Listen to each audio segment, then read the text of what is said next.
Hey there, Internet. Long time no talk. How's it going, guys? I actually have the Patreon up now. If you're watching this early, that means you're on it.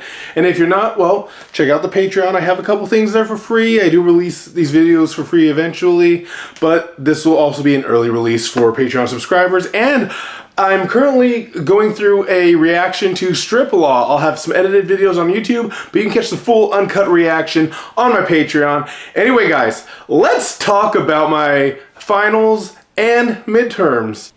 So to properly talk about my finals, I need to familiarize you with the concept of IRAC. Alright, IRAC, Issue Rule Application Conclusion. That is the basis of pretty much all your law school essays, your law school finals. This is what they're grading you on. You get certain points for giving them the issue. You get certain points for giving them the rule, the application, and the conclusion. So this is what the problem is. This is the rule that governs the problem. This is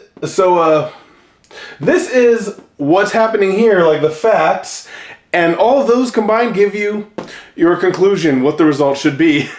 And for me, IRAC was a quagmire, much like it was for W. Bush. So I want to tell you about my other midterms, which was legislation, regulation, torts, and Civ Pro. All of those had a multiple choice section, and in each of those, I came in below mid. I say that because in each of the tests I went and looked afterward, I got one or two below what the mean or median was. So what cut off the B+, I was below that on most of these exams. However, my essays did pull me up, but not as much as I would like, and this is why. And I will say that particularly heartbreaking is in Civ Pro, where, let's be honest, I didn't fully understand rule preclusion and joinder, and that's where I suffered the most in my multiple choice. Otherwise, I think I did fairly decent in that exam. I saw a B+ written down on that paper and then scratched out to become a B, which tells me that I was right on that knife's edge of getting a B+, but I didn't quite make it. It was written down. It got reconsidered. I hate that so much. That hurt me to my soul. But my first exam that I got to go over was my contracts, and this pretty much told me why, because that was my third final. This pretty much told me why I didn't do as well in those classes. Granted, my writing actually brought me up in torts. That ended up being my highest grade. It's the subject I think that I understood the least, but hey, that was my highest grade. I got a B+ in it. Here's what happened. Like I said, they assign you a point system, so alright, so for the sake of argument, we're going to say here that the issue gives you 1 point. That the issue's usually kind of easy to spot. It's what the question's based on. It's super easy. You just gotta say what the problem is you're facing. And then now the rule, you're looking at what you're under. You know what? Let's just say that's another 2 points. You've got to know the rule.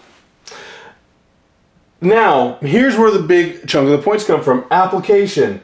This is how you apply the rule to the facts in the case. So we're going to assign that about 5 points. And then finally, conclusion. We've got 2 points left here, so let's get another 2 points on the conclusion, because it's just the culmination of everything. So that's a possible 10 points. So obviously, the highest you can get is a 10 out of 10. Here's where my mistake was. So, the issue and the rule. If you don't put them down, you cannot get points on those. So my IRAC just became like the Martians in Mars Attacks. So that means instead of getting 10 points my max now is 7. So I left points on the table for my exams, for each one of them. So in reality, while like they were B's, and even one of them I saw was the edge on B+, and I even confirmed this with Freer, had I attacked this properly, that B was probably closer to an A minus just because of all the points that I could not accumulate. Because maximum, I gave myself a chance of getting 70% of the points instead of 100. And in fact, I noticed an issue with this when I did my midterm in property. Because I just got those results, which is what reminded me to do this video. And there were a few times where I made a statement. I came to a legal conclusion. I got the conclusion right. In fact, I applied the rules correctly to a conclusion. But the issue and rule would have told me why. Well, it would have told them why. Even though they wrote the test, they know what the issue and the rule is, and they know why I reached those conclusions. They need to know that I am doing it under the correct rules. So, which is a little unfortunate because, in fact, Dean Freer did give us an easy structure for being able to do this, and I did not follow that structure. So that's my big tip right now is if you get a instruction from your professor, follow it.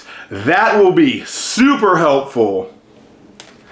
And now, let's talk about spring break. For the most part, spring break has been uneventful. Over the last month, I did lose 25 pounds. I've gained a little bit of it because I was a little less disciplined during my break. I'm not going to keep that up. I'm going to get back to losing because guess what? Barristers, that's it, law prom, that's coming up at the end of the month, and I'm excited to share that with you because it should be a lot of fun.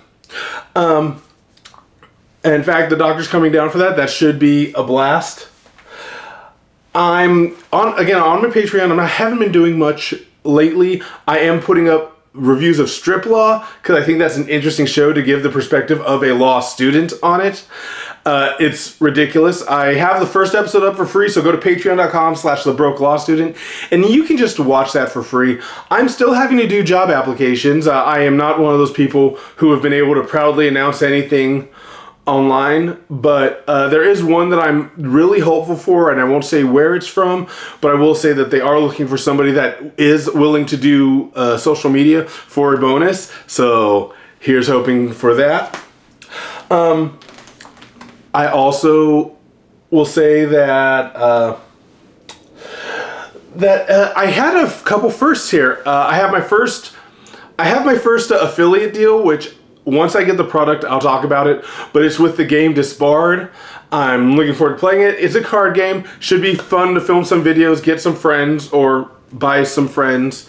Probably, give everybody $10 to stick with me an hour and play this game. We'll see how that goes. Moot Court and Mock Trial, we should get more information on how that works this week. I did my appellate brief, and I'm looking forward to the oral argument. You see these baskets? These are lovely baskets. I'm putting my eggs in this basket that says oral argument. I don't think my brief was great. Something I just did was I bought a mouse because I realized during my brief that my fat hands hit the touchpad and deleted a solid half of the brief. So I had to hustle last minute. Luckily I checked it. I had to hustle last minute to do my brief, so that's exciting. What else can I say? Oh yeah, with that, I'm also talking to this developer, I will say. I don't know whether to call him a company or not. Whirlybird.law. It is very interesting. It's like a visual outlining tool, so it lets you put like issue, rule, conclusion, application, and then it lets you make little offshoots for those categories and even more to kind of give yourself a more visual way of looking at things for those who are more visual learners. It's a fascinating kind of, reminds me of MindCloud, I think is what the process is called when it comes to note-taking. It's something I use on Canvas, not Canvas. No, it is Canvas because Canva is the other one. So yes, it is Canvas that I tend to use. But I'm going to do a video using Whirlybird and trying to see how this works with my appellate brief, helping test it out. It's free to start, whirlybird.law. There is a $5 a month or $40 a year subscription. You can also try to buy into it early, and that's cheaper than a lot of legal tools out there. This is not an AI tool. You still have to enter everything manually, but it will do an outline for you, which is great. Like I said, I'm going to brief a couple things and see how this goes. But anyway, yeah, that's kind of the update. I thank you for joining me. This has been short and sweet, and spring break is over, so I need to read some case law.